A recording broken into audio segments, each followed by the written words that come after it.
Assalamualaikum warahmatullahi wabarakatuh.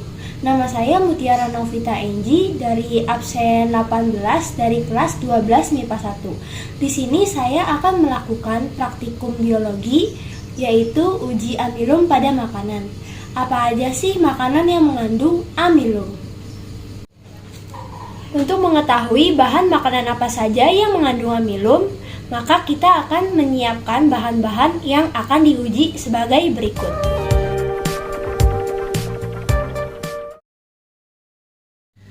Yang pertama, kita punya roti 1 lembar yang sudah kita potong kecil-kecil. Yang kedua, kita punya tahu yang sudah dipotong kecil-kecil. Lalu ada tempe yang sudah dipotong kecil-kecil. Lalu ada kentang yang sudah kita kupas, lalu kita potong kecil-kecil. Lalu ada nasi 1 sendok makan. Lalu ada telur yang sudah direbus, lalu diambil putih telurnya saja dan dipotong kecil. Lalu ada kerupuk yang sudah kita potong kecil-kecil. Dan yang terakhir ada mie yang sudah kita rebus yang diambil 1 sendok makan. Selanjutnya adalah alat-alat yang kita butuhkan pada saat uji amilum pada makanan. Yang pertama itu ada betadin sebagai pengganti lugol. Yang kedua ada kertas buram sebagai tatakannya atau buat naro bahan-bahannya. Yang ketiga ada label nama untuk menamai setiap bahan yang kita akan uji. Yang terakhir ada pulpen untuk menamai di labelnya pada setiap bahan yang akan kita uji nanti.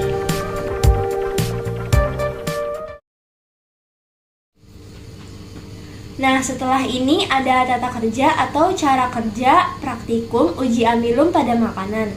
Yang pertama, tulis setiap bahan makanan pada kertas label. Di sini. Lalu, jika sudah menulis pada kertas label tersebut ditempelkan pada kertas buram sesuai dengan nama bahan yang akan diuji seperti ini.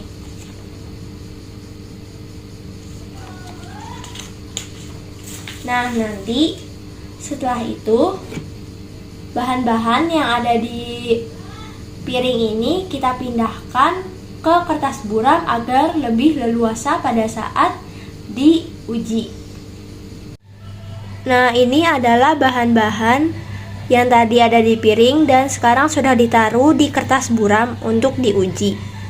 Kita sudah taruh bahan-bahan di kertas buram ini. Lalu di setiap bahannya akan kita tetesi 3 tetes betadin.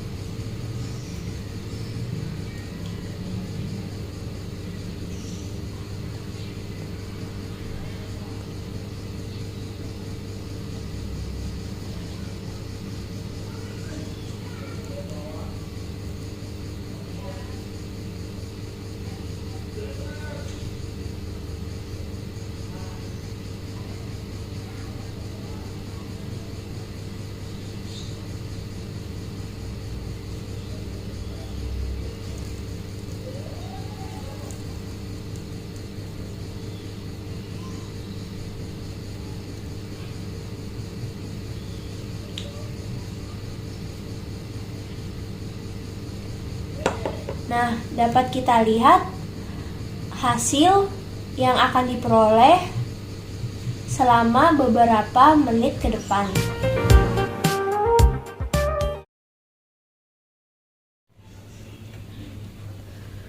Kesimpulan dari uji amilum pada makanan ini, yang pertama itu bahan makanan yang mengandung amilum itu akan berubah warna menjadi biru kehitaman setelah ditetesi lugol atau betadin.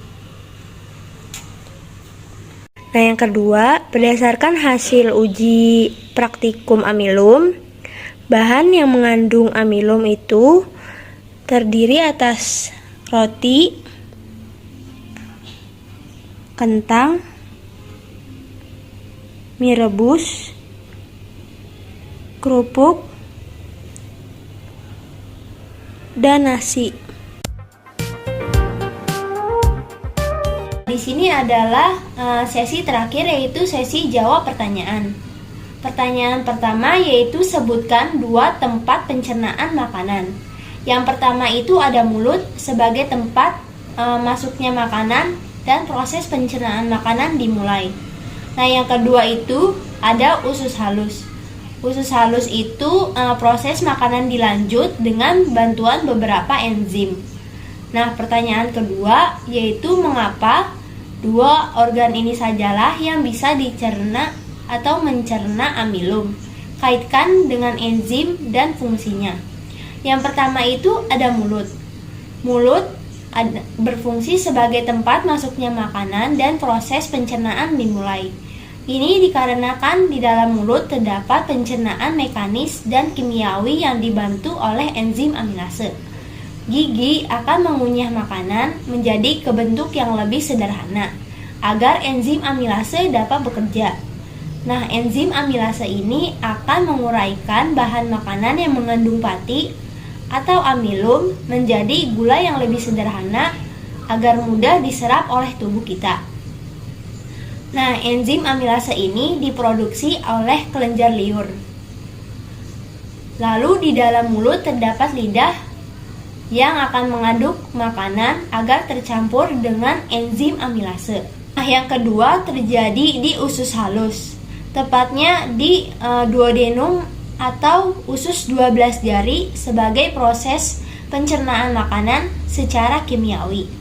Caranya, makanan dari lambung menuju ke duodenum akan dinetralisasikan oleh senyawa bikarbonat di pankreas, lalu lanjut dicerna oleh enzim amilase, lipase, dan tripsin di pankreas, serta enzim maltase yang dihasilkan oleh usus halus itu sendiri. Amilase akan memecah amilum menjadi maltosa, dan maltosa akan dipecah menjadi glukosa oleh enzim maltase. Kalau enzim lipase akan memecah lemak menjadi asam lemak dan gliserol yang tentunya dibantu oleh empedu yang akan mengemulsi lemak agar lipase bisa bekerja. Sementara itu enzim tripsin akan memecah pepton menjadi asam amino. Pertanyaan ketiga yaitu apa yang terjadi apabila seseorang kekurangan dan kelebihan amilum atau karbohidrat dalam tubuhnya. Dampak dari kekurangan karbohidrat atau amilum pada tubuhnya dalam jangka pendek yaitu bisa menyebabkan ketosis. Ketosis adalah suatu keadaan tubuh di mana tubuh memanfaatkan lemak dan zat protein menjadi sumber energi. Gejala dari ketosis ini antara lain seperti pusing, lemas, dehidrasi, mual, dan mudah emosi. Ketosis ini dapat menyebabkan penumpukan senyawa keton dalam tubuh yang mana menyebabkan gangguan kesehatan serius seperti asidosis, koma, bahkan kematian. Dampak kekurangan amilum atau karbohidrat dalam jangka panjang bisa menyebabkan kekurangan nutrisi, kolesterol tinggi yang dapat menyebabkan penyakit jantung dan stroke, kerusakan pembuluh darah, meningkatnya risiko terkena kanker, dan berat badan mudah naik turun. Dampak kelebihan amilum atau karbohidrat dalam tubuh yaitu bisa berat badan naik secara meningkat, lalu mood mudah berubah, sering merasa lapar, lalu kolesterol akan sangat meningkat, lalu mudah terkena diabetes mellitus tipe 2. Pertanyaan keempat yaitu bagaimana tubuh mengatasi kelebihan gula darah, kaitkan dengan hormon yang berperan. Menurut penjelasan medical biochemistry, insulin adalah hormon yang berfungsi untuk membantu penyerapan glukosa ke dalam sel-sel tubuh untuk mengendalikan gula darah. Glukosa sendiri biasanya berasal dari makanan yang mengandung karbohidrat dan diubah tubuh menjadi sumber energi utama. Setiap sel pada tubuh memerlukan energi untuk bekerja. Namun, sel-sel yang tidak dapat langsung mengubah glukosa menjadi energi. Itu sebabnya tubuh membutuhkan bantuan hormon ini. Hormon insulin dibuat di sel beta yang terdapat dalam pankreas. Fungsinya adalah mengatur kadar gula dalam darah untuk tetap normal. Hormon ini juga membantu proses pemindahan glukosa dari darah ke dalam hati, sel otot, dan sel lemak untuk disimpan dalam bentuk glikogen sebagai cadangan energi. Selain membantu mengatur gula darah, hormon ini juga dapat memengaruhi organ hati, mengubah glukosa dan glikogen menjadi lemak. Sekian video presentasi biologi uji amilum dari saya. Mohon maaf bila ada salah kata dan kekurangan informasi. Wassalamualaikum warahmatullahi wabarakatuh. Terima kasih.